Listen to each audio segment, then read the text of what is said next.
ఒకసారి పరమానందయ్య గారు రాజమహేంద్రవరంలో జరగబోతున్న ఒక దూరపు బంధువుల ఇంట్లో జరిగే పెళ్లికి వెళ్లాల్సి వచ్చింది. ఆ కాలంలో రైళ్లు, కార్లు, బస్సులు లేవు కనుక ఎడ్లబండిలోనే ఎక్కడికైనా వెళ్లేవారు. సరే, బంధువుల ఇంటికి పెళ్లికి వెళ్తున్నాం కదా, తన శిష్యులను కూడా తీసుకు వెళ్దామని నిర్ణయించుకున్నాడు. వాళ్ల ప్రయాణం ఎద్దుల బండిలో మొదలైంది. బండి సామర్లకోట కాలువకట్ట మీదుగా సాగిపోతున్నది. అప్పటికి రాత్రి అయింది. రాత్రి వేళ బండిలోంచి ఏదైనా జారి క్రింద పడే అవకాశమున్న కారణంగా పరమానందయ్య గారు తన శిష్యుల్ని హెచ్చరించారు. ఒరేయ్ అబ్బాయిలు, బండిలోంచి ఏమైనా వస్తువులు క్రిందపడతాయేమో జాగ్రత్తగా చూస్తూ ఉండండి అన్నారు. సరే అన్నారు శిష్యులు. ఇంతలో బండి మేడపాడు గ్రామం మీదుగా వెళుతుండగా గురువుగారి రాగి చెంబు టంగ్మని నేలపై పడింది. అది చూసిన శిష్యుడు గురువుగారికి చెంబు క్రింద పడ్డ విషయానికి చెప్పలేదు. కారణం, గురువుగారు ఏదైనా వస్తువు క్రిందపడితే చూడమన్నారు కానీ తీయమని, చెప్పమని చెప్పలేదు కదా. కనుక చెంబు పడ్డ విషయానికి చెప్పకుండా బండి వెనుక నడక సాగిస్తున్నారు. అర్ధరాత్రి ప్రాంతానికి మంచి నిద్రలో ఉన్న పరమానందయ్య గారికి మెలకువ వచ్చి కాసిని నీళ్లు తాగుదామని రాగి చెంబు కోసం వెతికారు. కానీ అది దొరకలేదు. దాంతో బండి వెనుకగా నడిచి వస్తున్న శిష్యుల్ని పిలిచి, రేయ్ అబ్బాయిలు, నా చెంబు ఏమైనా క్రింద పడింది చూసారా అని అడిగారు. అప్పుడు శాస్త్రి ఇలా అన్నాడు.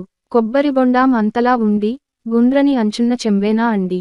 అవును, ఆ చెంబేరా బాబూ, దొరికిందా అన్నారు పరమానందయ్య గారు. శాస్త్రి సమాధానం చెప్పేలోగా ఇంకో శిష్యుడు అందుకుని, గురువుగారు, క్రింద భాగంలో సొట్ట ఉండి ఎర్రగా తలలాడుతున్న రాగి చెంబేనా అండి అన్నాడు.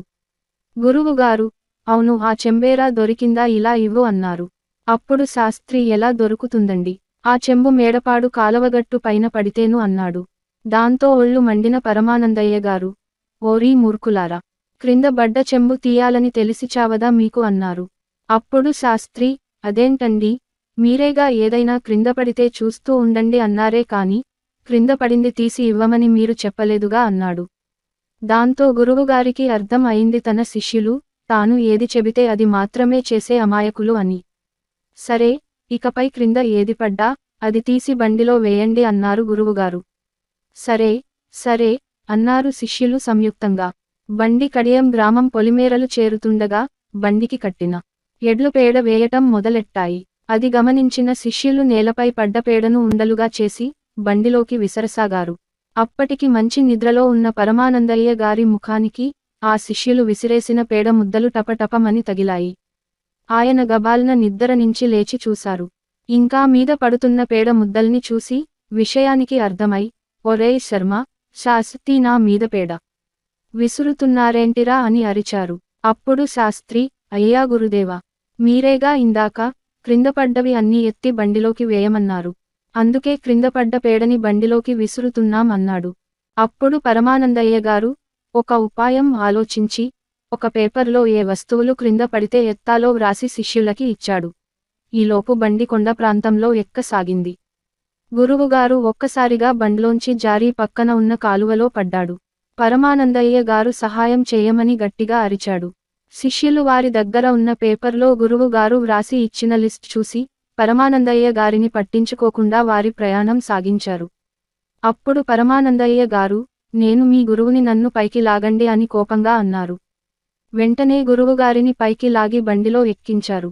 అప్పుడు గురువుగారు, ఒరేయ్, నన్ను క్రింద పడ్డ వెంటనే ఎందుకు లేపలేదురా అని అడగగా శాస్త్రి ఇలా అన్నాడు, మీరు వ్రాసి ఇచ్చిన దాంట్లో మీ పేరు లేదండి అని. పరమానందయ్య గారు తన మూర్ఖ శిష్యుల చర్యలకి ముందు కోపం తెచ్చుకున్న ఆ తరువాత పగలబడి నవ్వారు. ఇంతలో రాజమహేంద్రవరం పొలిమేరలలోకి చేరింది బండి. అంతే ఫ్రెండ్స్, ఇంకో కథతో మళ్ళీ కలుద్దాం.